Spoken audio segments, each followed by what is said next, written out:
Hello everyone, welcome to Saroj Mishra's YouTube channel में। YouTube channel पर आप सभी का बहुत बहुत स्वागत है।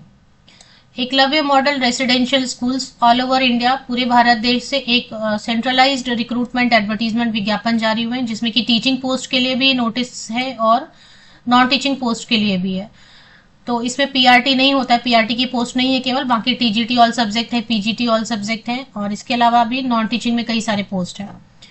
तो उससे रिलेटेड एक नया नोटिस फिर से जारी किया गया है। ये हमारे इसकी ऑफिशियल वेबसाइट जो है उस पर नया नोटिस रिलीज हुआ है। 2 या 3 पेजेस की पीडीएफ है, तो चलिए चेक कर लेते हैं, क्योंकि ऐसे भी जो सिर्फ टीचर ही नहीं है, नॉन टीचिंग पोस्ट भी है ना, सभी के लिए। तो आई होप ये देख लिया होगा आपने, क्योंकि जो भी फॉर्म भर रहे हैं उन वो वेबसाइट पे लगातार विजिट कर रहे होंगे वेबसाइट को, और उनको जो भी लेटेस्ट अपडेट है, लेटेस्ट नोटिफिकेशन है, वो तो सब पहुंच जा रही होगी। बट कुछ कैंडिडेट ऐसे हैं जिन्होंने नहीं इसको देखा होगा, तो मैं इसमें लाइन बाय लाइन 3 पेजेस में जितनी भी चीजें लिखी हुई हैं सभी चीजों को रीड कर दूंगी आपके लिए। तो 1 अक्टूबर 2025 की नोटिफिकेशन है। मुझे तो आज 2 अक्टूबर को दिखाई दी, अभी अगर 1 अक्टूबर को आया हुआ है तो मेरे ध्यान में तो आज 2 अक्टूबर को ये नोटिस आया। FAQs हैं and instructions to fill ESSE 2025 application form regarding. तो ये एक्चुअली सभी जो परमानेंट पोस्ट है, सबसे पहले तो मैं क्लियर कर दूं कि परमानेंट पोस्ट है। ऑल ओवर इंडिया से कैंडिडेट जो एलिजिबल होंगे वो अप्लाई कर सकते हैं। एग्जाम हो रहे हैं, 2 एग्जाम हो रहे हैं, Tier 1 हो रहा है, Tier 2 हो रहा है। इंटरव्यू नहीं है, सिर्फ प्रिंसिपल की पोस्ट के लिए, सिर्फ और सिर्फ प्रिंसिपल की पोस्ट के लिए इंटरव्यू है, बाकी किसी भी पोस्ट के लिए इंटरव्यू नहीं है। Tier 1 होगा शॉर्टलिस्टिंग के लिए, Tier 2 में आप पहुंचेंगे, Tier 2 के बेसिस पे आपका मेरिट लिस्ट बन जाएगा। एक और पोस्ट है नॉन टीचिंग में, JSA की, शायद उसमें स्किल टेस्ट होगा, बाकी सिर्फ Tier 1 और Tier 2। तो अब देख लेते, नेगेटिव मार्किंग यस रहेगी इस बार, डिस्क्रिप्टिव भी है, नेगेटिव मार्किंग 1/3 की है इस बार। तो जो भी MCQ वाला पार्ट रहेगा ऑब्जेक्टिव टाइप, उसमें 1/3 का नेगेटिव मार्किंग तो रहने वाला है। अभी भी बहुत सारा डाउट है, क्योंकि एक 50% का जो 50% का जो इन्होंने कंडीशन रखा हुआ है उसको लेके काफी डाउट है अभी भी कैंडिडेट्स में, क्योंकि उन्होंने क्लियर एक्चुअली लिखा भी नहीं है कि 50% उनको कहाँ पर चाहिए। तो जो भी है, चलिए अभी इसमें एक एक चीज जो जो लिखी हुई है वो मैं आपको बता देती हूँ। इसके अलावा अगर 1-2 वीडियो और जरूरत होगी तो मैं और 1-2 वीडियो सेपरेटली बना दूंगी। When will ESSE 2025 online application start? तो online application notification for EMRS staff selection exam 2025 is available on NESTS website. ये वेबसाइट की लिंक दी हुई है और मैं आपको वीडियो के, इस यूट्यूब वीडियो के डिस्क्रिप्शन बॉक्स में भी लिंक प्रोवाइड कर दूंगी, इसमें जाके आप ऑनलाइन अप्लाई कर सकेंगे। इन्होंने जवाब नहीं दिया है कि ऑनलाइन एप्लीकेशन कब स्टार्ट होगी, ऑलरेडी स्टार्टेड है। और अक्टूबर में 20 कौन सा डेट पे इसका एंड हो रहा है ना, 23 या 25 को लास्ट डेट है। Who are eligible to apply, what are, ये सारे इन्होंने FAQs क्यों बनाए हैं पता है? क्योंकि एलिजिबिलिटी पे सब ईमेल डाल रहे होंगे ना कि एलिजिबिलिटी क्लियर नहीं है, एलिजिबिलिटी क्लियर नहीं है। तो इसके लिए, और कई लोगों को तो ऐसा भी लगता है कि सब फेक वीडियोस बन रही है, पता नहीं ऑनलाइन एप्लीकेशन स्टार्ट हुआ भी है या नहीं है, तो वो सीधे जो है ना NESTS की ऑफिशियल जो ईमेल आईडी उस पर क्वेरी डालते हैं और उसके बेसिस पे उन्होंने FAQs बनाए हैं, frequently asked questions and answers. तो who are eligible to apply, what are criteria, relaxation in age category, qualification etcetera. तो इसके लिए उन्होंने कहा है कि नोटिफिकेशन को ही आप पढ़ लो, तो नोटिफिकेशन डाउनलोड करके एक बार पढ़ना है। OTP प्रॉब्लम हो रही है, अगर किसी को OTP प्रॉब्लम हो रही है, please try again after some time, clear your browsing history. तो इसके लिए वो बोल रहे हैं कि एक बार जो आपने ट्राई किया और OTP का प्रॉब्लम आ रहा है, तो सबसे पहले आप जाके अपना ब्राउजिंग हिस्ट्री को क्लीन कर लीजिए, क्योंकि उसकी वजह से भी नहीं आता है। ब्राउजिंग हिस्ट्री को क्लीन कीजिए और फिर जाके लॉग इन कीजिए और एप्लीकेशन नंबर और पासवर्ड करके अनदर सिस्टम या ब्राउजर अलग यूज कीजिए। अलग ब्राउजर कहने का मतलब है, मान लेते हैं कि आप मोज़िला फायरफॉक्स में कर रहे हैं, तो आप उसको चेंज कर दीजिए। सबसे पहले तो मोज़िला फायरफॉक्स का जो ब्राउजिंग हिस्ट्री है उसको क्लीन कीजिए आप। वो क्लीन करने के बाद भी आप मोज़िला फायरफॉक्स मत यूज कीजिए, अब आप गूगल क्रोम या कोई और ब्राउजर ओपन कर लीजिए, ऐसा। या आप मोबाइल पे, इस मोबाइल पे अप्लाई कर रहे थे तो आप मोबाइल ही चेंज कर लीजिए, दूसरे मोबाइल से अप्लाई कीजिए, या ये लैपटॉप से ट्राई कर रहे थे तो दूसरे डेस्कटॉप से ट्राई कीजिए। अगर OTP का प्रॉब्लम आ रहा है तो क्या होता है ना, पीछे का रिकॉर्ड में रख लेते हैं और उसके बेसिस पे वो एरर देते हैं।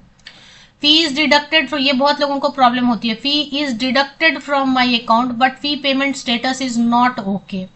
ऐसे में क्या करना है, after successful payment a confirmation page will be generated. अगर पेमेंट सक्सेसफुल हो गया है, सक्सेसफुल होने का मतलब कि दोनों एंड पे एक्सेप्ट हो गया, यहाँ से बैंक ने पैसे भेज दिए और EMRS की जो ऑफिशियल वेबसाइट है उसने एक्सेप्ट कर लिया, एक भेज रहा है, एक सेंडर है, एक रिसीवर है, दोनों तरफ से जब ओके होता है तो कंफर्मेशन पेज जनरेट होता है। If the confirmation page is not displayed after the payment, अगर वो कंफर्मेशन पेज आपको नहीं दिखा, इसका मतलब है किसी एंड से ट्रांजेक्शन कंप्लीट नहीं हुआ, ट्रांजेक्शन इज कंसिडर्ड इनकम्प्लीट। कब? जब आपको कंफर्मेशन पेज डिस्प्ले नहीं हुआ। तो ऐसे में क्या होगा, आपका पैसा डूब थोड़ी जाएगा, वो पैसा आपके बैंक में आ जाएगा। अभी मेरे साथ भी ऐसा हुआ, यहाँ पर नहीं, मैं कहीं और पेमेंट कर रही थी, अच्छे खासे अमाउंट, मैंने 6000 अराउंड पे किया था, ना तो मुझे कंफर्मेशन पेज आया और ना ही मुझे रिजेक्शन का या ट्रांजैक्शन फेल आया, कुछ भी नोटिस नहीं आया, ब्लैंक था वो पेज जहां भी मैंने पे किया। फिर तकरीबन 6 या 7 दिन बाद में वो स्टेटस उसका क्लियर हो गया कि हाँ एक्सेप्ट हो गया। तो अब आपको थोड़ा रुकना होगा, बैंक में आपके पैसे आ जाएंगे और refunded and the amount will be refunded to candidate account. In such cases candidate will be required to initiate a new transaction. तो बैंक में अगर आपको अभी पैसे आपने दिए और आपको ओके स्टेटस नहीं आया, आपको कंफर्मेशन पेज डिस्प्ले नहीं हुआ, तो इसका मतलब है इनकम्प्लीट रह गया है, तो वो पैसा आपको वापस आ जाएगा 6-7 दिन तक, मैक्सिमम वर्किंग डेज, हॉलीडे वगैरह नहीं, सैटरडे संडे छोड़ के जो बैंक वर्किंग डेज है उसमें 6-7 दिन में वैसा वापस आ जाता है। और आपको एक नया फिर से ट्रांजेक्शन करना पड़ेगा। डुप्लीकेट सेशन एरर और हिस्ट्री कुकीज रिमूव एरर, तो इसमें कुछ अगर ऐसा एरर आपको आ रहा है तो उसमें सीधा सीधा मतलब है कि आपको ब्राउजिंग हिस्ट्री क्लीन करनी है। और उसके बाद आपको भी जस्ट मैंने बताया कि आप अगर मोज़ाइला फायरफॉक्स में अप्लाई कर रहे हैं तो गूगल क्रोम में कर लीजिए, या आप सिस्टम भी चेंज कर लीजिए। आप इस मोबाइल से अप्लाई कर रहे हैं तो मोबाइल चेंज करके दूसरे मोबाइल में अप्लाई कीजिए या दूसरे डेस्कटॉप में अप्लाई कीजिए। फॉरगॉट एप्लीकेशन या फॉरगॉट पासवर्ड का आ रहा है तो प्रॉब्लम हो रहा है, तो please use forgot password application number option available on the site. Also refer the email send to you by system during registration. आपको भेजा गया होगा ना कोई आपको एक ईमेल आया होगा रजिस्ट्रेशन के टाइम, उसमें कुछ इंफॉर्मेशन होती है, वो आप यूज कीजिए और उसमें ऑप्शन आता है नीचे फॉरगॉट पासवर्ड या फॉरगॉट एप्लीकेशन, उसको आप कीजिए। और उसके बाद आपको कुछ मेल भी आए होंगे, उसको भी आप ईमेल को चेक कीजिए। Clarification is needed in respect of PWD candidate. कुछ पीडब्ल्यूडी कैंडिडेट ने अगर क्लैरिफिकेशन मांगी है तो उन्होंने कहा है कि आप सारी चीजें, सारा डिटेल जो है नोटिफिकेशन में दिया हुआ है, आप उसको ही पढ़ लीजिए। फोटो या signature discrepancy has been found in your uploaded scanned image. अगर ऐसा आपको कुछ एरर आ रहा है कि डिस्क्रिपेंसी आ रही है तो इसका मतलब है कि नॉट अपलोडेड है, तो प्लीज ट्राई अगेन, फिर से अपलोड कीजिए। और कई बार आप जो फॉर्मेट बताया, जो साइज बता रहा है, उससे बड़ी साइज का आप अपलोड करेंगे तो वो नहीं होगा। The candidates are advise to keep the scanned images of latest photograph and signature of the candidates ready in JPG format and as per the size and dimension specified before applying online. तो पहले तो क्या format आपको बोला है, JPG format पे convert कीजिए। Size और डायमेंशन क्या बताया, उतना ही साइज और उतने ही डायमेंशन का आप फोटोग्राफ और सिग्नेचर दोनों आप रेडी रखिए। ऑनलाइन एप्लीकेशन के पहले ये ठीक से आप रेडी कीजिए और उसके बाद ऑनलाइन एप्लीकेशन करने फिर से बैठिए अगर प्रॉब्लम हो रही है। बहुत लोगों का अप्लाई हो गया होगा। अब ये बोल रहे हैं कि अगर मान लेते हैं कि उन्होंने और भी फॉर्म भरे हैं और ESSE 2025 के एग्जाम के डेट के साथ दूसरा भी कोई आपने फॉर्म भरा, उसका भी एग्जाम का डेट सेम हो गया, तो क्या करेंगे? आप लोगों ने ही क्वेश्चन पूछा होगा, उसी के जवाब में ये बता रहे हैं कि फिर वो आपको ही डिसाइड करना होगा। उसको वो चेंज करेंगे एग्जाम का डेट, वो जरूरी नहीं है। इन्होंने क्लियर कर दिया कि अगर किसी एग्जाम दूसरे एग्जाम डेट से क्लैश होगा, देश भर में बहुत सारे एग्जाम होते रहते हैं, ऊपर से खास करके अभी फेस्टिवल का सीजन वगैरह अभी तक चलता रहेगा, मार्च अप्रैल तक तो वैसे ही चलता, होली आती है, फिर बहुत सारे त्योहार आते रहते हैं। तो इन्होंने क्लियर कर दिया है कि अगर एग्जाम डेट क्लैश होगा तो इनकी तरफ से इन्होंने बता दिया है कि आप डिसाइड करो कौन सा एग्जाम में आपको अपीयर होना है। मतलब एग्जाम का डेट ये चेंज करेंगे, ऐसी कोई गारंटी आपको ये अपनी तरफ से नहीं दे रहे हैं कि कोई दूसरे एग्जाम से क्लैश हो गया। फॉर एग्जाम्पल चलो यूपी का मान लेते हैं, भर दिया है फॉर्म आपने और उसके साथ हो गया, क्लैश, या बिहार का आ रहा है उसमें क्लैश हो गया एग्जाम का डेट, तो क्या ये चेंज करेंगे? ये चेंज करेंगे कि नहीं, इसकी कोई गारंटी नहीं दे रहे हैं। वो आप पे निर्भर करेगा, आप किसका फॉर्म, आपने फॉर्म भर दिए 10-20, तो आप किसका एग्जाम देना चाहेंगे, किसका छोड़ना चाहेंगे, वो आप पे डिपेंड करेगा। When will be ESSE exam 2020 be held? अभी बहुत सारे कैंडिडेट ने ये पहले से ही पूछ दिया कि कब एग्जाम लेंगे। भाई इनको खुद ही नहीं पता होता है कब एग्जाम लेंगे, तो क्या बताएंगे ये आपको। फिर भी टेंटेटिवली एक आइडिया होता है, तो वो भी उन्होंने नहीं दिया है। उन्होंने कहा है कि आप EMRS की जो NESTS.tribal.gov.in की ऑफिशियल वेबसाइट है उसको आप चेक करते रहें, जो भी अपडेट आनी होगी उसी पे आएगी। How to make correction in application form? Please fill the application form carefully as the facility for correction will not be given. अब यहाँ पे देखें करेक्शन विंडो ओपन नहीं होगा, बहुत ध्यान देने की चीज है। करेक्शन विंडो ये बता रहे हैं ओपन नहीं होगा। जैसे सभी जगह पे एडिटिंग के लिए, करेक्शन के लिए विंडो ओपन होता है, यहाँ करेक्शन विंडो ओपन नहीं होगा। इसलिए जो भी फॉर्म भर रहे हैं सही सही फॉर्म भरें। पहले तो पीस ऑफ माइंड होना चाहिए कि आप शांति से बैठिए, हड़बड़ में बैठना नहीं। एक ऐसे टाइम स्लॉट में बैठिए जहां से आपको कोई डोरबेल पे आवाज नहीं आ रही है, घर के लोग भी ऐसे।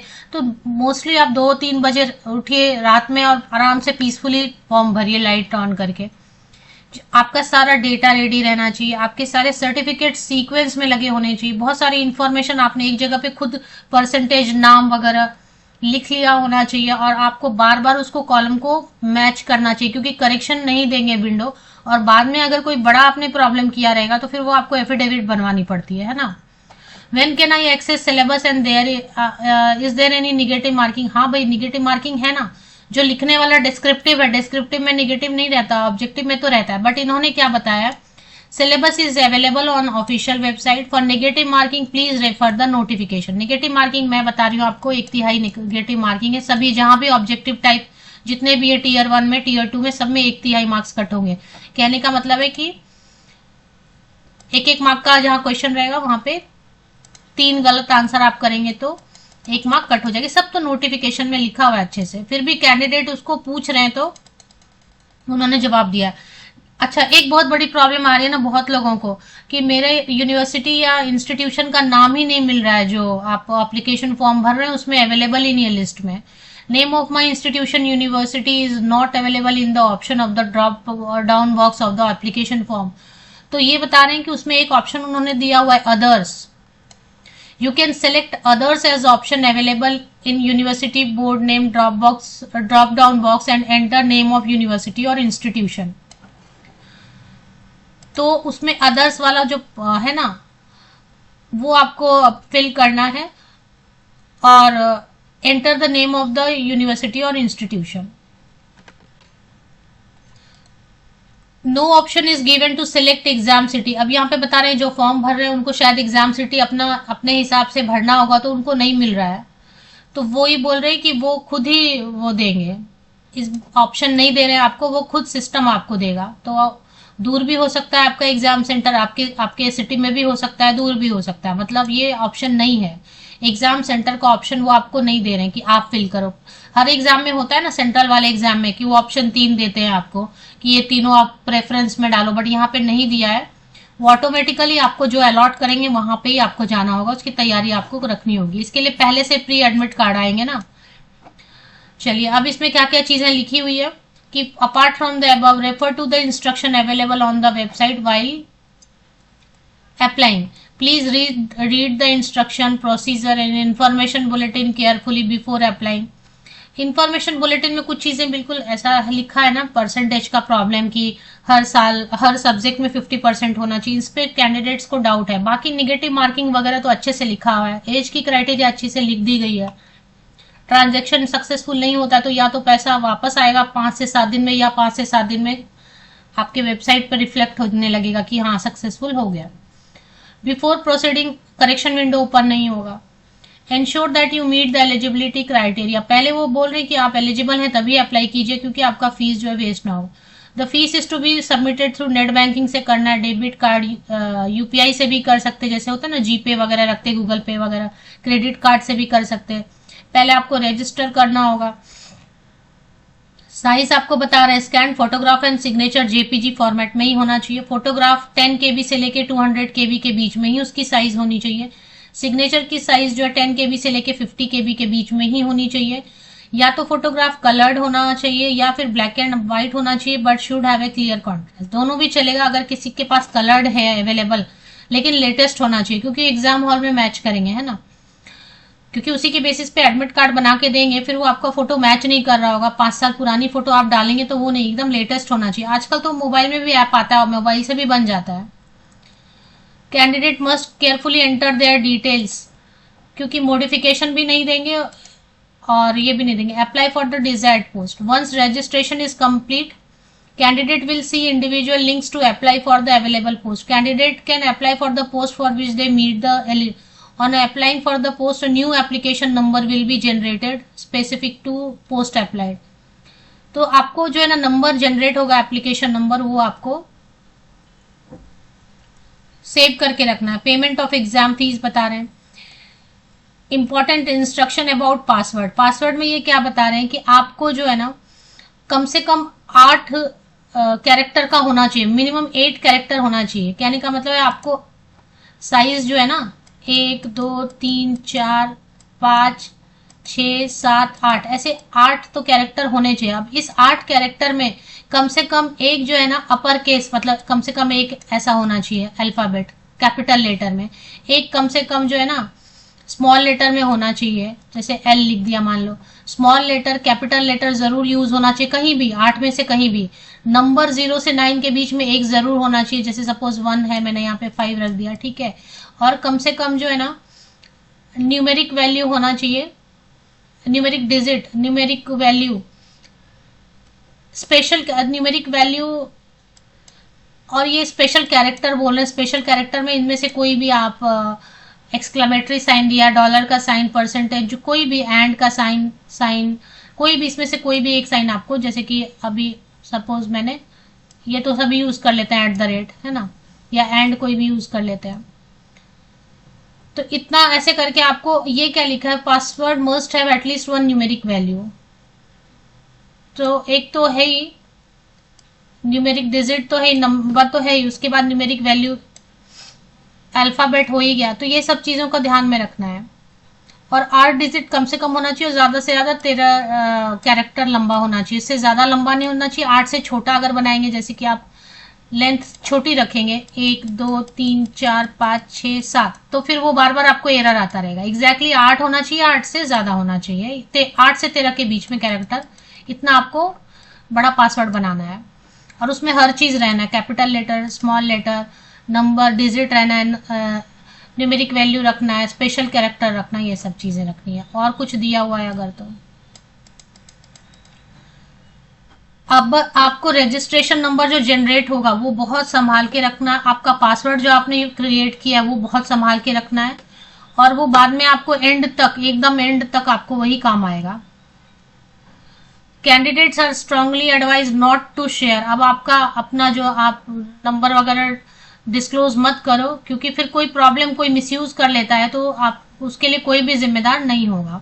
How to reset your password, आपको पासवर्ड चेंज करने का मन हो रहा है कि अभी मैं सेफ्टी के लिए, किसी ने देख लिया होता है ना कि कभी आप कुछ बता रहे थे किसी फ्रेंड ने या किसी ने कहीं, किसी ने देखा और आपको लग रहा है कि नहीं मैं सेफ्टी के लिए चेंज कर लूँ इसको, तो इसमें क्या करना है, इनकेस यू, और या फिर आप भूल जाते हैं पासवर्ड को और आपको चेंज करना है, तो आप रीसेट कर सकते हैं by answering the security question you selected during registration. अब आप ध्यान रखें कि आपने जब रजिस्टर किया तो एक सिक्योरिटी क्वेश्चन पूछते हैं, तो वो सिक्योरिटी क्वेश्चन याद रखना है आपको, वो भी कहीं पे नोट डाउन करके रख लीजिए, क्योंकि अगर पासवर्ड भूल गए तो आपको पासवर्ड चेंज करना पड़ा किसी भी वजह से, तो फिर वही सिक्योरिटी क्वेश्चन आपसे पूछेंगे और उसका आंसर आपने क्या किया था वही आपको आंसर करना पड़ेगा। फिर आपको एक SMS आएगा, जो मोबाइल नंबर से आप रजिस्टर हो रहे हैं उस पर एक वेरिफिकेशन कोड आएगा और फिर आप कर पाएंगे। तो ये आपको ध्यान में रखना है कि आप जब फॉर्म भर रहे हैं तो क्या सिक्योरिटी क्वेश्चन आपने फिल किया और उसका क्या आंसर दिया, ये याद रखना है आपको।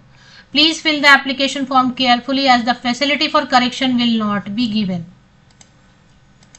ऑफिशियल वेबसाइट पे चलिए, लिंक मैं आपको दे देती हूँ, ये ऑफिशियल वेबसाइट रहेगी, इस पे आपको यहाँ पे नोटिफिकेशन मिल रहा है ना, यहाँ पे आप नीचे चले आएंगे, यहाँ पर आपको अप्लाई ऑनलाइन का ऑप्शन मिल रहा है, ये देखें अप्लाई ऑनलाइन का ऑप्शन मिल रहा है ना, ये लिंक मैं आपको प्रोवाइड कर देती हूँ, जिससे जो कैंडिडेट अप्लाई करना चाहते हैं वो एप्लीकेशन कर सकेंगे।